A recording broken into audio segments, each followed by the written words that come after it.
Nah, berikutnya kita mau kenalan dulu dengan aplikasi Line Play ini ya. Karena penelitiannya dilakukan tahun 2016 sampai 2017. Jadi mungkin bagi sebagian teman-teman ini kalau dibilang basi sih enggak ya. Cuma ya hampir sebagian teman-teman pasti sudah tahu. Atau mungkin sebenarnya ada aplikasi platform-platform lain yang lebih canggih dibanding Line Play ini dalam konteks mencari pacar virtual misalnya.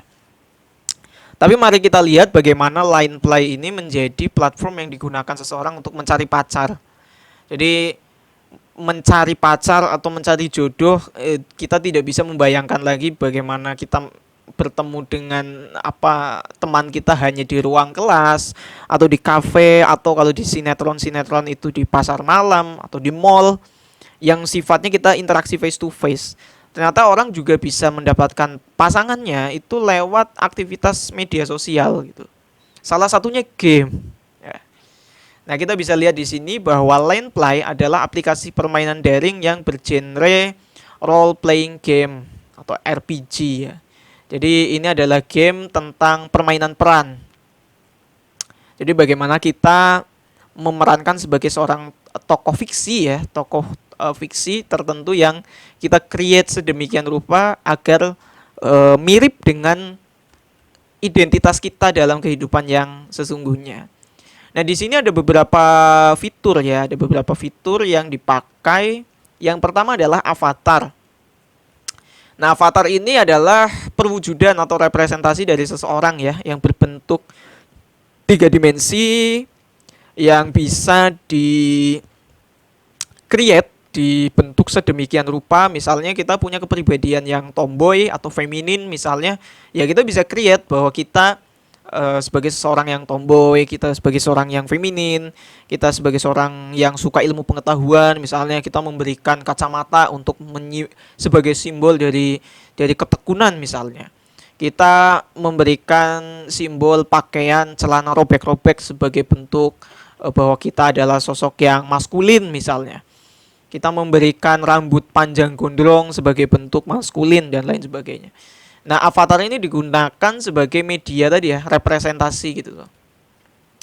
Meskipun kalau menurut peneliti di sini beberapa pengguna aplikasi ini tidak selalu benar-benar atau berupaya merepresentasikan dirinya yang sesungguhnya. Jadi ada yang justru berperan sebaliknya. Jadi penggunanya ini aslinya laki-laki tapi dia justru membuat identitas gender di avatarnya ini sebagai perempuan gitu.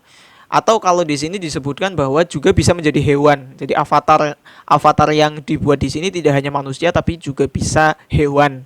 Misalnya seseorang suka kucing atau suka anjing, maka dia bisa menjadi kucing atau menjadi anjing gitu. Nah, bagaimana kucing dan anjing ini didandani ya dengan fashion tertentu, maka ya disesuaikan dengan identitas si pengguna itu. Jadi batas-batas gender di sini tidak ketat ya. Artinya mungkin seseorang dalam kehidupan aslinya dia menggunakan identitas gender yang sifatnya maskulin, tapi sebenarnya dia merasa bahwa identitas gender saya lebih dekat ke feminin gitu loh. Nah, untuk merepresentasikan itu ya avatar ini bisa menjadi medianya ya, yang memediasi itu. Nah, fitur-fitur dalam avatar ini tidak hanya identitas jenis kelamin ya, misalnya perempuan, laki-laki atau bahkan hewan gitu. Tapi juga ada fitur-fitur seperti fashion ya, tadi seperti pakaian-pakaian yang bisa disematkan, dipakaikan di situ. Kemudian ada almari untuk menyimpan pakaian-pakaian itu ya. Nah, avatar. Jadi avatar ini digunakan sebagai representasi tadi ya, untuk mewakili siapa sih aku gitu ya, siapa sih diriku gitu. Nah, kemudian ada fitur room ya. Room itu sebenarnya ruangan ya, tapi di sini disebut sebagai kamar ya. Jadi ada fitur room di sini. Nah, fitur ini digunakan untuk mengajak pemain lain bermain ya, atau berbincang. Jadi ini seperti kita mengundang pacar kita ke rumah kita gitu. Dan kemudian kita ngobrol.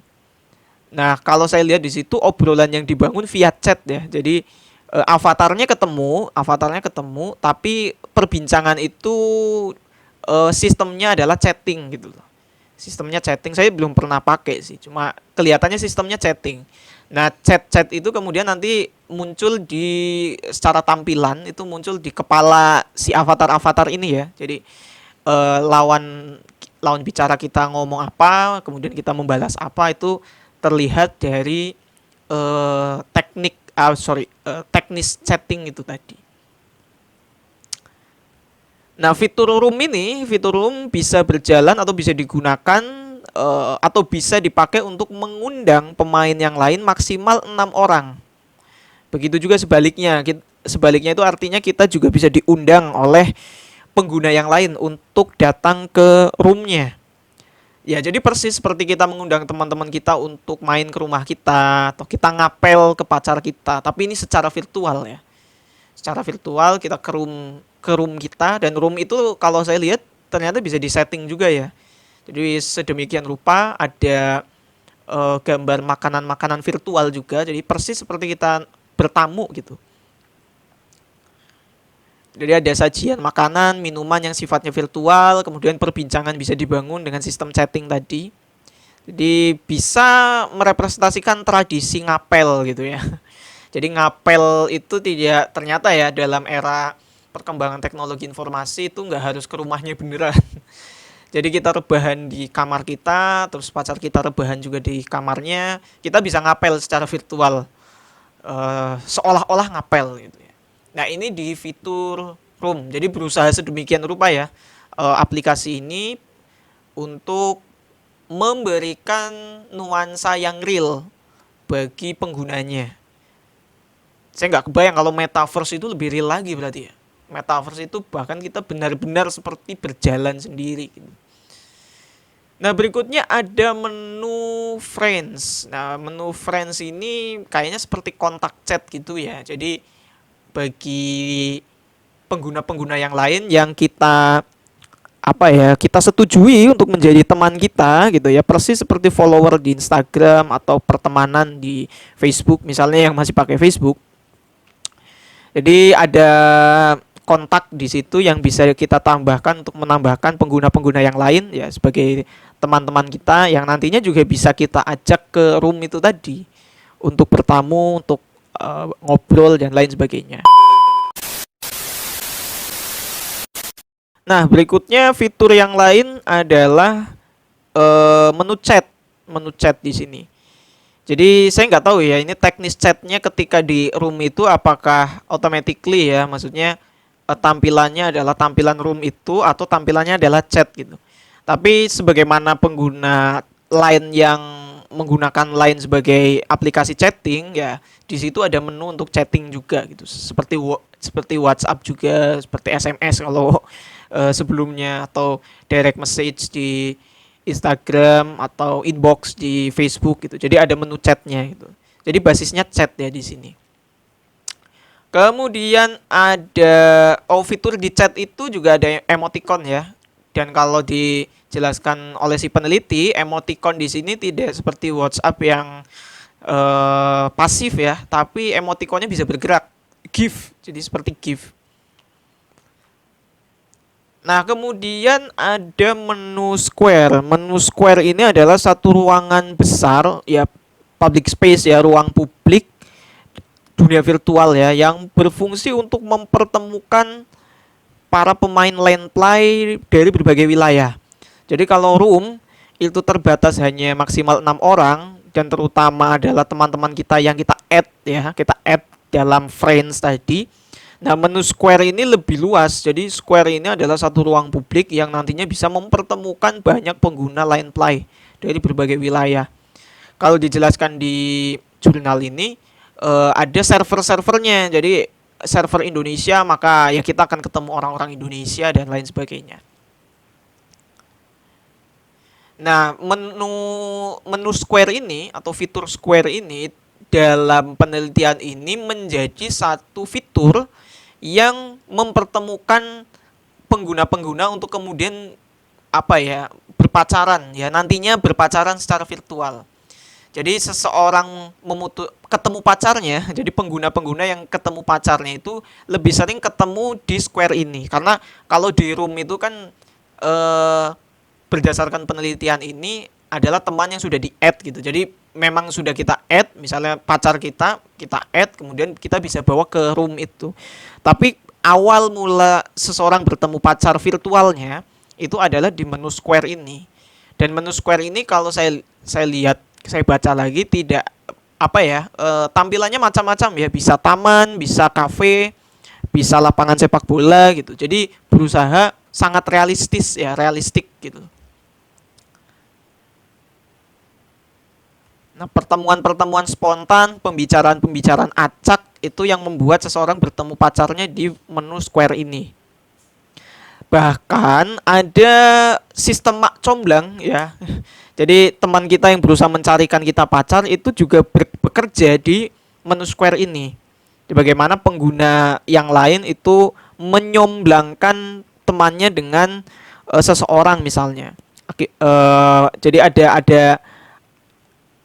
ada praktik itu di situ. Ternyata praktik mat comblang juga bisa dilakukan secara virtual di menu square ini.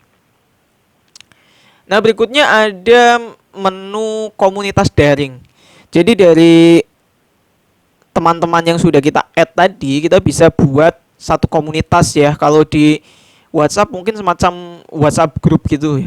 Di sini peneliti menyampaikan bahwa ada dua jenis komunitas ya. Yang pertama farms ya. Farms ini lebih bersifat kekeluargaan tanpa adanya aturan yang terikat, dan juga clan. Clan ini komunitas yang kebersamaannya punya aturan yang mengikat gitu. Jadi kalau di farms itu komunitasnya itu ya bebas saja. Pokoknya kita misalnya punya satu keluarga punya land play, kemudian kita bikin komunitas farms bani siapa misalnya gitu ya. Komunitas keluarga siapa gitu misalnya. Dan kita nggak punya aturan yang ketat ya, untuk bisa masuk komunitas ini harus avatarnya menggunakan apa misalnya. Nah, hal yang sebaliknya itu terjadi dalam komunitas klan. Jadi seseorang atau pengguna ketika mau masuk komunitas klan tertentu, dia ada aturan-aturan yang ditetapkan dalam komunitas itu. Misalnya avatar itu harus menggunakan jenis pakaian tertentu misalnya, sebagai anggota motor misalnya, atau geng motor, atau pecinta kucing misalnya, dia harus pakai bando kucing misalnya. Jadi di klan itu jauh lebih ketat karena ada aturan-aturan itu sebagai sebuah komunitas ya. Nah, di menu komunitas ini juga bisa terjadi kegiatan meet up atau gathering ya. Jadi kalau square itu kan satu ruangan atau room ya, bukan room ya, maksudnya satu public space di mana kita ketemu pengguna-pengguna yang lain. Kalau room itu adalah satu fitur kita bisa mengundang teman-teman kita yang sudah kita add ke rumah kita atau ke ruangan kita. Sedangkan di menu komunitas daring ini kita bisa ajak komunitas kita untuk bertemu ya, untuk gathering atau meet up gitu loh. Jadi kongko gitu ya, nongki atau koprok dan lain sebagainya, kopdar gitu ya. Jadi menarik ya. Jadi ada banyak fitur yang bisa mempertemukan banyak orang di sini lewat fitur-fiturnya. Tapi komunikasinya sejauh yang saya lihat itu ada teknisnya adalah teknis chatting ya. Meskipun dalam penelitian ini juga dijelaskan bisa ditindaklanjuti dalam bentuk voice call. Saya lupa ada video callnya atau tidak ya.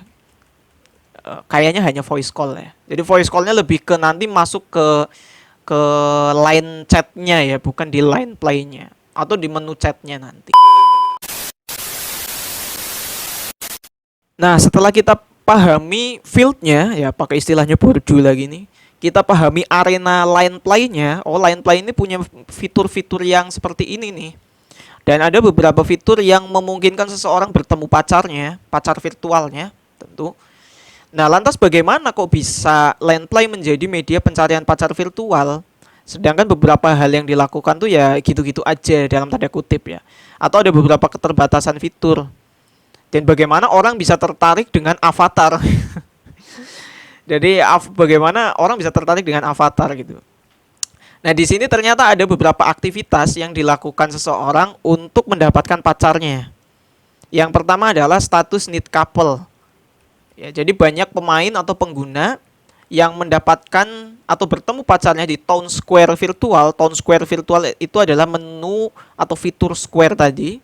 Nah, town square itu hanya salah satu tampilan square ya. Jadi tampilan lainnya bisa cafe, bisa lapangan olahraga misalnya gitu. Jadi ada beberapa tampilan-tampilan itu. Nah, ketika pengguna ini di sebuah square atau di town square misalnya, secara acak dia bisa menyatakan kepada pengguna yang lain bahwa statusnya ini adalah need couple, yang disingkat sebagai NCP. Jadi kalau ada pengguna yang status avatarnya bertuliskan need couple NCP, maka pengguna yang lain bisa tahu bahwa si avatar ini butuh couple, butuh pasangan atau butuh pacar. Nah, kemudian orang yang melihat pengguna yang berstatus NCP ini, dia bisa melakukan pendekatan atau interaksi melalui sistem chatting itu, untuk kemudian nanti seiring berjalannya waktu, nanti ada prosesnya ya, dijelaskan juga. Seiring berjalannya waktu untuk kemudian mereka bersepakat menjadi sepasang pacar gitu ya, sepasang couple gitu. Nah, selain itu di sini dijelaskan juga dalam status NCP, seseorang atau pengguna itu bisa melakukan whisper ya terhadap pemain yang mencari pacar yang NCP tadi. Whisper itu yang dimaksud adalah tadi berinteraksi. Kalau di sini disebut sebagai permintaan ya, pengguna yang lain itu dapat mengajukan permintaan untuk berkomunikasi secara privat terhadap pemain yang lain yang berstatus NCP tadi di lokasi square itu. Jadi ketika misalnya avatar saya tidak berstatus NCP, tapi saya melihat avatar perempuan yang lain itu berstatus NCP. Nah, ketika saya tahu nih bahwa avatar itu butuh couple. Nah, saya mau mendekati atau saya tertarik dengan dia, maka saya bisa melakukan whisper di situ kalau di sini dituliskannya ya. Jadi mengajukan permintaan bahwa oh kamu NCP, oh kamu need couple. Oke, kita bisa komunikasi lebih private lagi tentang apakah aku bisa menjadi couplemu di sini. Nah, itu yang pertama. Jadi ada status ya, atau sistem status need couple tadi yang menandakan seseorang ternyata sedang membutuhkan pacar atau sedang membutuhkan couple. Nah, ini juga berlaku dengan mak comblang virtual tadi ya. Jadi mak comblang ini juga bisa bekerja dengan cara kerja yang sama. Jadi mencari pengguna-pengguna yang berstatus NCP untuk kemudian didekatkan atau informasinya diberitahu kepada teman-temannya misalnya, yang kemudian akan melakukan whisper tadi, permintaan untuk berkomunikasi secara secara privat. Yang kedua adalah ada event take me out. Ini adalah adopsi kalau di Indonesia ya. Kalau di server Indonesia di sini dijelaskan event take me out ini atau disingkat sebagai TMO itu ada di server Indonesia yang mengadopsi salah satu reality show Take Me Out Indonesia. Jadi yang reality show yang mencari jodoh itu ya, memilih jodoh itu. Jadi di sini misalnya avatar itu bisa berdiri di sebuah podium, kemudian dia menunggu dan menilai seorang laki-laki yang nantinya akan mempromosikan dirinya dengan maksud untuk dapat dipilih oleh salah satunya. Jadi pemain laki-laki maupun perempuan diminta untuk mempromosikan identitasnya ya.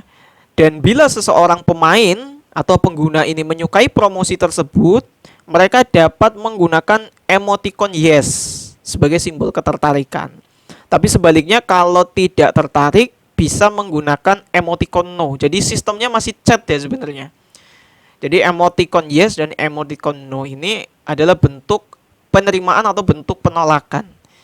Nah, identitas yang dimaksud saya juga masih bingung karena tidak ditampilkan ya, atau mungkin saya yang terlewat. Jadi apakah identitas itu hanya identitas avatar fisiknya? Jadi atau dalam avatar fisik itu si avatar ini bisa berinteraksi atau memberikan ya, dia bisa berkomunikasi ya. Jadi memberikan chat-chat tertentu bahwa aku bernama ini, aku tinggal di sini, aku menyukai ini dan tidak menyukai itu misalnya. Kemudian pengguna yang lain akan menilai seberapa menarik sih orang yang mempromosikan dirinya ya. Kemudian keputusan untuk menerima atau menolak nanti ditunjukkan dengan emoticon yes atau no. Jadi di sinilah sistem event take me out itu terjadi, berlangsung. Nah, setidaknya ada dua aktivitas itu yang dilakukan di Line Play sebagai bentuk dari pencarian pacar virtual ya. Di mana para pengguna ini memanfaatkan fitur-fitur yang ada dalam Line Play kemudian dimanfaatkan untuk mencari pacar tadi. Oke, nah di sini analisisnya ya. Ada beberapa pemikir yang dikutip oleh peneliti, misalnya ada Christian Fu tadi di awal, kemudian ada Judith Butler untuk menjelaskan cross dressing ya.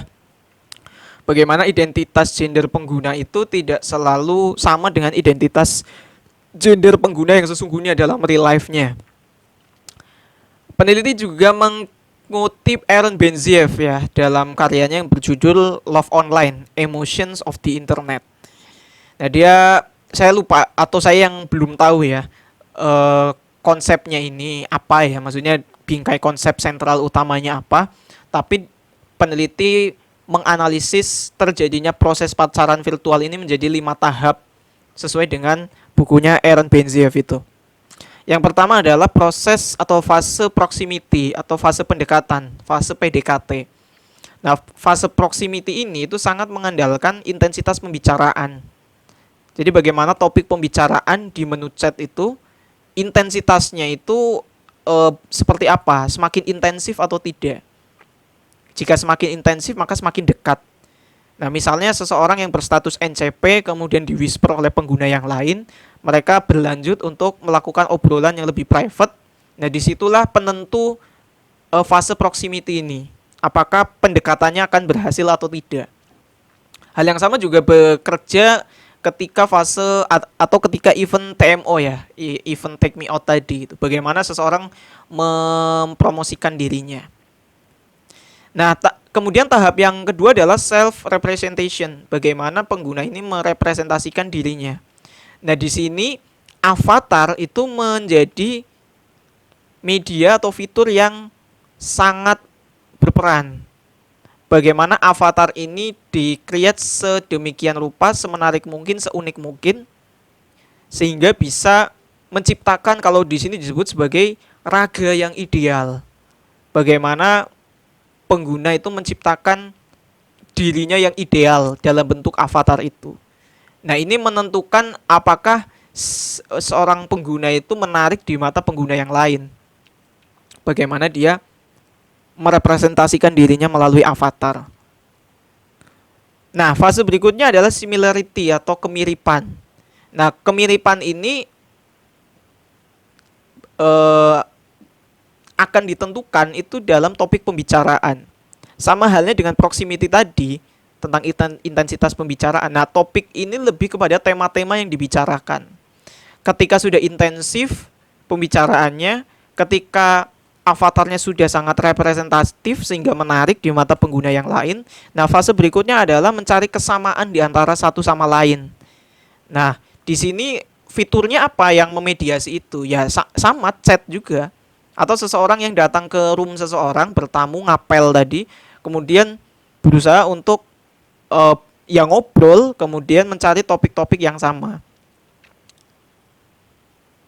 Nah, kesamaan-kesamaan ini, kemiripan-kemiripan ini kalau menurut peneliti itu menjadi kunci bagaimana seseorang merasa cocok ya untuk menentukan apakah dia pantas menjadi pacar saya, misalnya similarity itu.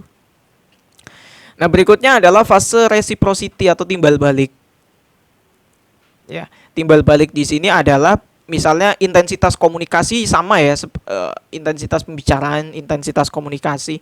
Jadi bagaimana seseorang yang kemudian punya ketertarikan dengan pengguna yang lain itu mengintensifkan komunikasinya. Jadi ketika kalau di sini peneliti menyebutkan bahwa kalau satu pengguna itu mampu meluangkan waktunya kepada pengguna yang lain dalam jangka waktu tertentu, misalnya 1 atau 2 jam, maka harus terjadi feedback yang sama, reciprocity, timbal balik yang sama. Nah, fase timbal balik yang sama ini akan menentukan ya apakah seseorang ini punya perasaan yang konsisten. Jadi kalau tidak ada timbal balik, maka ya asumsinya ya merugi atau tidak menarik atau tidak bertanggung jawab atau tidak berkomitmen. Nah, yang terakhir adalah fase ekspektasi, expectation ya. Jadi tujuan dari hubungan ini apa gitu. Nah, fasenya di mana seseorang memutuskan untuk menjadi pacar dari pengguna yang lain, ya sebenarnya fasenya bisa di mana saja ya. Bisa misalnya fase proximity dan self representation, kemudian similarity, itu bisa terjadi di situ juga. Tapi mungkin lebih tepat seseorang untuk memutuskan berpacaran itu di fase ekspektasi ini ya. Jadi setelah melakukan pendekatan, setelah mengemas diri ya, kemudian mencari kesamaan dalam topik pembicaraan, kemudian berusaha memberikan feedback yang sama, ya pada akhirnya adalah ekspektasi tadi. Apakah seseorang ini pantas untuk menjadi pacar saya atau apakah saya akan memutuskan berpacaran dengan pengguna ini gitu. Jadi tujuan dari hubungan kita yang sudah intensif, yang sudah banyak similarity-nya ini apa? Apakah kita akan memulai untuk berpacaran secara virtual atau tidak? Nah, itu ada di fase expectation itu. Nah, saya kira itu ya pembacaan saya tentang proses pacaran virtual dalam perspektifnya Aaron Bendziev ini. Jadi ada fase-fase ini mulai dari pendekatan. Jadi sama seperti seseorang berpacaran di real life ya. Bagaimana dia harus bertemu juga, melakukan pendekatan, mencari kesamaan, ngobrol, mengemas diri gitu ya. Mengemas diri, kemudian berusaha memberikan feedback, sampai kemudian memutuskan sebenarnya hubungan kita akan dibawa kemana gitu kan. Sebenarnya hampir sama, hanya ruangannya saja yang berbeda. Self representation misalnya dalam real life kan self representation itu dia juga diwakili lewat pakaian-pakaian kita, misal pakaian yang kita pakai gitu kan. Kemudian cara style kita misal dalam berjalan kah atau dalam berbicara kah ya, hal yang sama juga terjadi dalam line play ini, terutama di avatar ya, sesuatu yang sifatnya visual tadi. Aspek visual di line play ini memainkan peran yang sangat signifikan dalam fase self representation gitu. Nah, ini nanti kritik saya di akhir tentang apa cinta yang virtual ini mungkin nanti saya akan sampaikan. Oke, yang terakhir saya punya beberapa catatan tentang penelitian ini. Tentu ini penelitian yang sangat menarik karena berusaha menginformasikan bahwa ekspresi cinta itu tidak hanya ada dalam kehidupan real kita, tapi juga ada dalam kehidupan virtual kita. Dan suka tidak suka, hampir sebagian besar kehidupan kita ada di ruang virtual. Dan hampir semuanya kan berpindah ke situ. Termasuk aspek yang kita anggap sebagai aspek paling private, aspek paling sakral, yaitu cinta atau bahkan jodoh misalnya. Jodoh ternyata tidak, dalam tanda kutip ya, tidak kita gantungkan kepada Tuhan, tapi kita gantungkan kepada teknologi ternyata. Lewat platform-platform yang ada gitu. Jadi kita menentukan jodoh kita tuh lewat aplikasi itu, bukan lewat doa, bukan lewat itu. Nah, ini juga menarik ya, apakah teknologi ini juga nanti mengurangi keimanan seseorang gitu kan. Kita menganggap bahwa yang berbahaya dari potensi kekurangan keimanan adalah ideologi misalnya, atau kelompok-kelompok atau pemikiran atau filosofi-filosofi tertentu. Tapi ternyata benda mati yang namanya teknologi itu dia punya kesadaran sendiri yang mungkin sedikit banyak bisa memengaruhi kepercayaan atau keimanan seseorang kan. Misalnya soal jodoh, soal rezeki misalnya gitu kan. Artinya teknologi sebagai sebuah produk yang kita anggap benda mati, yang kita anggap usernya adalah kita, ternyata kita bisa dipermainkan juga oleh teknologi itu. Tentu bukan berarti kemudian kita meninggalkan teknologi, karena teknologi juga yang menciptakan kan kita gitu. Tapi bagaimana kita menyikapi perkembangan teknologi itu yang kadang absen dalam eh, diskursus mengenai perkembangan teknologi.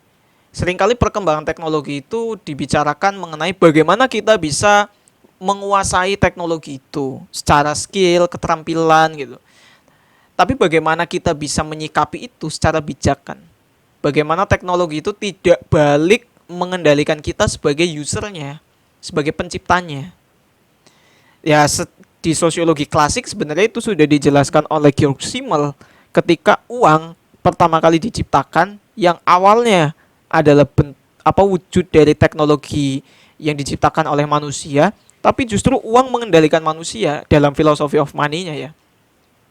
Uang justru mengendalikan manusia, padahal uang itu adalah kebudayaan objektif, kebudayaan yang diciptakan oleh manusia itu sendiri, produk manusia, tapi uang justru mengendalikan relasi kita terhadap orang lain, uang mengendalikan situasi politik, uang mengendalikan sistem pendidikan dan lain sebagainya. Oke, catatan pertama saya adalah ternyata perkembangan teknologi bisa memengaruhi ekspresi cinta manusia ya. Jadi bagaimana cinta itu kemudian diekspresikan lewat avatar, diekspresikan lewat chat, diekspresikan lewat, kalau di sini penelitian ini itu bahkan memaparkan bahwa ada gift-gift tertentu. Jadi kita bisa memberikan barang kepada pengguna atau pacar virtual kita dalam bentuk kalung virtual atau benda-benda virtual. Ya, misalnya di situ ada coklat virtual, kan di situ misalnya di fitur room itu ada makanan, sajian-sajian makanan, minuman virtual gitu. Nah, itu bisa kita berikan ternyata. Nah, ekspresinya ternyata bisa begitu ya. Ekspresinya bisa sangat imajiner gitu loh. Jadi memengaruhi ekspresi cinta manusia. Yang kedua adalah ini yang sedikit banyak dikhawatirkan ya, adalah pendangkalan pemaknaan atas cinta itu sendiri, yang nantinya berdampak pada desakralisasi. Ini akademis banget bahasanya. Desakralisasi cinta itu sendiri. Jadi pendangkalan yang dimaksud adalah ya nanti orang menganggap cinta itu sebatas apa yang tampil di dunia virtual. Sebanyak apa kita ngechat dia misalnya, sebanyak apa kita posting foto dia misalnya gitu kan. Sebanyak apa kita memberikan gift-gift virtual, emoticon misalnya. Dalam chat misalnya, kita tidak memberikan emoticon tertentu, dianggap kita kehilangan rasa sayang. Chat kita tanpa emoticon, kita dianggap tidak punya rasa cinta misalnya. Ini kan berbahaya. Berbahaya dalam arti nanti cinta jadi dangkal. Sebenarnya seseorang itu sangat mencintaimu misalnya, tapi dia hanya tidak terbiasa dengan pola chat yang seperti itu, dengan jangka waktu yang lama atau harus melibatkan emoticon-emoticon itu gitu kan. Padahal hatinya sebenarnya hanya untuk kamu gitu kan. Hatinya memang untuk kamu, tapi dia tidak terbiasa dengan beberapa praktik gitu. Ya sebenarnya bisa di counter lagi ya, berarti kan dia tidak mau berkorban dan lain sebagainya. Iya, tapi kita sebagai seseorang yang berusaha memahami cinta dan berusaha berpikir positif terhadap orang yang kita cintai, itu kan seharusnya tidak mempermasalahkan banyak hal yang sifatnya minor, seperti emoticon, seperti durasi chat gitu kan. Karena cinta sangat luas dari itu. Mungkin dia lemah dalam durasi chat, mungkin dia lemah dalam pemilihan emoticon, dia lemah dalam pemberian gift-gift virtual, tapi dia sangat kuat dalam misalnya menjaga perasaannya. Dia sangat kuat dalam hal misalnya menyiapkan dirinya agar kelak pantas menjadi pasangannya misalnya. Dia ternyata kuat dalam memperbaiki dirinya menjadi lebih baik. Kan itu juga bentuk ekspresi cinta gitu loh. Tapi hanya saja dia tidak cukup konkret secara visual ya, tidak cukup konkret secara visual. Jadi sangat mungkin kita bisa membayangkan ada seseorang yang bisa chat 2 jam sehari dan setiap chatnya dia memberikan emoticon love 10.000 misalnya, dibandingkan dengan seseorang yang tidak pernah memberikan emoticon love gitu loh ya. Tapi dianggap yang tidak pernah memberikan emoticon love itu tidak cinta, padahal dia sangat bekerja keras untuk menjaga perasaannya, dia sangat bekerja keras untuk memperbaiki dirinya agar pantas misalnya.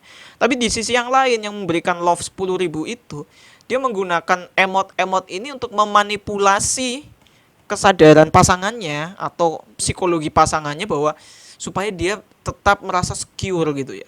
Dia merasa bahwa dia sedang dicintai lewat emot-emot itu gitu. Emoji-emoji, gif-gif itu. Padahal emoji-emoji itu, emoticon itu justru adalah alat media manipulasi yang digunakan seseorang untuk berkhianat misalnya, untuk berselingkuh misalnya. Jadi seseorang merasa sangat dicintai lewat emoticon itu padahal sebenarnya dia sedang dikhianati. Jadi misalnya seseorang memberikan emot itu padahal dia sedang bersama laki-laki atau perempuan yang lain gitu. Dia mengatakan I love you dengan 10.000 emot love, tapi sebenarnya ketika dia chat itu dia sedang berada di samping perempuan atau laki-laki yang lain. Kan itu manipulasi namanya. Berarti emot itu tidak ada artinya. Justru yang lebih berarti adalah fakta bahwa seseorang menjaga perasaannya tanpa emoticon love. Fakta bahwa seseorang memperbaiki dirinya tanpa emoticon love. Jadi sesuatu yang sifatnya virtual itu harus disikapi secara kritis karena jangan-jangan itu bisa menjadi alat manipulasi gitu loh. Tetap harus dipahami, orang yang kita cintai itu dipahami sebagai manusia di dimensi yang non virtual juga. Kalau hanya berhenti di dimensi virtual, kita akan seringkali dibodohi, dimanipulasi oleh fitur-fitur yang kita anggap sebagai bukti cinta seseorang. Padahal itu media manipulasi. Nah, pendangkalan semacam ini yang harus dihindari. Pendangkalan ini yang harus diantisipasi supaya kita tidak terjebak pada pemaknaan yang dangkal tadi. Nah, yang terakhir adalah interaksi langsung itu ternyata masih dibutuhkan untuk meskipun telah dimediasi oleh teknologi. Jadi dalam penelitian ini beberapa pengguna itu ketika mereka berpacaran secara virtual, mereka sering ketemu, avatarnya sering komunikasi intens gitu ya. Tapi pada titik tertentu masing-masing pengguna ini ingin mengetahui wajah sesungguhnya dari pacarnya. Jadi ada kerinduan atau keinginan seseorang untuk mengetahui fakta yang sebenarnya. Jadi sebenarnya ada kesadaran dari pengguna-pengguna Line Play ini bahwa it's just game gitu loh. Ini hanya permainan. Avatar-avatar yang sangat menarik, kemudian topik pembicaraan yang sangat menarik, similarity yang terbangun itu tidak cukup karena aku juga membutuhkan wajahmu gitu. Aku juga membutuhkan tatapan matamu misalnya gitu kan. Aku juga membutuhkan suaramu, membutuhkan deru napasmu dan lain sebagainya. Karena itu yang lebih emosional, itu yang lebih sakral dan tanpa itu kayaknya ada yang kurang dalam hubungan kita gitu. Nah, itu ditunjukkan oleh beberapa pengguna yang meminta misalnya pacarnya itu untuk memberikan akun Instagram atau Facebooknya sehingga bisa dilihat wajah sesungguhnya gitu ya. Saya nggak tahu apakah kemudian aspek fisik gitu nanti memengaruhi ya. Ya kembali lagi sesuatu yang sifatnya virtual itu punya potensi manipulatif. Avatar-avatar yang ditunjukkan semenarik mungkin itu juga bisa memanipulasi para penggunanya gitu. Karena jangan-jangan yang terjadi sebaliknya kan. Jadi identitas yang dibangun karena terjadi cross dressing tadi yang disebutkan oleh peneliti mengutip Judith Butler. Cross dressing yang digunakan di situ ternyata kita memacari sesama jenis misalnya. Karena cross dressing, karena identitas gendernya ditukar dengan sengaja gitu loh. Kita bisa diskusi yang lain tentang cinta sesama jenis, tapi artinya dia bisa punya potensi manipulasi itu loh, punya potensi manipulasi, cross dressing, kemudian tampilan-tampilan avatar yang bisa saja sebenarnya identitasnya tidak seperti yang sangat ideal dalam avatar itu. Artinya adalah manusia ternyata masih membutuhkan interaksi langsung. Kalau di sosiologi disebut sebagai interaksi primer, di mana seseorang ya masih harus bertemu secara face to face tanpa mediasi teknologi. Karena tatapan mata tidak bisa menggantikan tatapan layar. Apa deru hembusan nafas itu tidak bisa digantikan panasnya smartphone kita misalnya. Semanis-manisnya sebuah chat I love you itu akan lebih bergetar ketika I love you itu dikatakan di benar-benar di dekat telinga kita misalnya. Jadi ada aspek-aspek magic misterius yang ledakannya itu akan sangat berbeda ketika dia dimediasi oleh teknologi. Teknologi sifatnya hanya mempermudah itu ya, mempermudah itu, memberikan ya, memediasi kita tadi. Tapi tetap kalau menurut saya nilai-nilai sakralitas, ledakan-ledakan magic itu ya masih masih membutuhkan interaksi face to face, interaksi langsung. Tidak bisa dimediasi oleh teknologi. Teknologi hanya tadi dia punya potensi memanipulasi, membangkitkan gairah-gairah tertentu dalam psikologi kita, tapi ya itu semu, temporer, hanya sesaat. Nah, bukan berarti kita harus meninggalkan teknologi, tapi kita harus kritis menyikapi penggunaan teknologi. Supaya cinta sebagai sebuah anugerah, sebagai sebuah titik di mana manusia itu mencapai bentuk idealnya, itu tidak mengalami pendangkalan. Ya. Bayangkan kalau cinta mengalami pendangkalan secara virtual, ya tidak ada lagi orang mau menikah mungkin karena merasa pernikahan bisa dimediasi oleh teknologi, atau pernikahan sekedar hubungan virtual nanti kan. Fakta bahwa saya suami, istri, whatever gitu kan. Ya ya setidaknya kehidupan manusia kehilangan sisi magicnya nanti, ledakan-ledakan magic itu loh yang kadang nggak bisa dijelaskan oleh ilmu pengetahuan. Ya so far ilmu pengetahuan hanya menyatakan itu hasrat, itu passion gitu kan. Tapi pengalaman apa sih, existential experience gitu ya, pengalaman eksistensial yang memang harus dialami secara langsung, ledakan-ledakan itu tanpa melalui mediasi teknologi. Baik, terakhir ada beberapa kutipan menarik ya berkaitan dengan penelitian ini. Jadi yang pertama adalah ada Yoon Hong Kyun, dia punya buku judulnya How to Love. Dia seorang psikolog, psikiater. Dia pernah mengatakan dalam bukunya bahwa bukan karena sifat cinta sendiri yang unik, tetapi kondisi zaman pun semakin menyulitkan untuk mempelajari cinta. Mungkin karena adanya anggapan bahwa semakin nyaman dunia, semakin mudah cinta teruraikan dengan mengabaikan sifat cinta yang kompleks. Jadi cinta itu seolah-olah semakin mudah, mencintai itu seolah-olah semakin mudah bagi umat manusia karena perkembangan zaman. Padahal hakikat cinta itu sendiri sangat kompleks. Kategorisasinya saja kan kompleks kan. Maksudnya ada yang sifatnya romantik, ada yang sifatnya friendship, ada yang ilahiyah, ya ada yang humanity misalnya. Kita membedakan mana yang humanity, mana yang friendship, mana yang mother love misalnya, mana yang ilahiyah saja kadang kita masih kesulitan itulah. Nah, teknologi itu sebenarnya bukan teknologi ya, sikap kita terhadap teknologi itu seolah-olah nanti memudahkan cinta itu sendiri, menganggap cinta itu sekedar Tinder, sekedar Tantan gitu ya, sekedar platform-platform yang ada. Kita mengabaikan misalnya aspek-aspek tertentu yang sifatnya magic seperti pertemuan fisik, sentuhan fisik, tatapan mata, hembusan nafas, dan lain sebagainya. Nah, kompleksitas itu yang harusnya masih terus disadari ya. Menganggap cinta itu sulit supaya ketika kita bisa mencapainya itu kita merasa as a human itu mencapai titik idealnya gitu. Kita bisa mencapai titik rasa syukur yang tinggi karena kita merasa mencintai itu sulit gitu. Bayangkan kalau mencintai dianggap sebagai aktivitas yang mudah, hanya dengan menginstal satu aplikasi tertentu maka kita dianggap sudah mampu mencintai. Ya tidak ada yang menarik lagi dalam sisi hidupnya manusia. Ketika kita mau mencintai, kita hanya tinggal install aplikasi ini. Ketika kita ingin dicintai, kita hanya perlu untuk membuat avatar yang semenarik mungkin. It's over gitu loh. Lalu apa yang menarik lagi dari sisi hidupnya manusia? Ya, filsafat seringkali mempertanyakan itu.